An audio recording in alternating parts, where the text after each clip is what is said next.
جابر بن عبداللہ رضی اللہ تعالیٰ عنہما سے روایت ہے کہ فتح مکہ کے سال رسول اللہ صلی اللہ علیہ وسلم ماہ رمضان میں مکہ مکرمہ روانہ ہوئے۔ آپ نے روزہ رکھا ہوا تھا، حتیٰ کہ جب کرام غمیم پر پہنچے تو لوگوں نے بھی روزہ رکھا ہوا تھا۔ آپ علیہ السلام نے پانی کا پیالہ منگوایا اور وہیں روزہ افطار کر لیا، یعنی آقا علیہ السلام نے دوپہر کو روزہ افطار کر لیا۔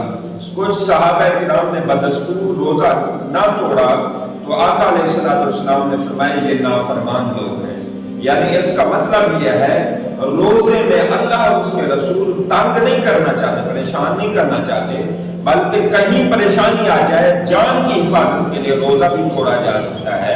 تو اس کا مطلب یہ ہوا جان کی حفاظت کے لیے روزہ توڑا جا سکتا ہے۔ تو اگر ہم زیادہ کھا کر چٹخارے دار کھانے کھا کر معدے اور جسم پر بوجھ ڈالیں تو یہ بھی گناہ ہوگا۔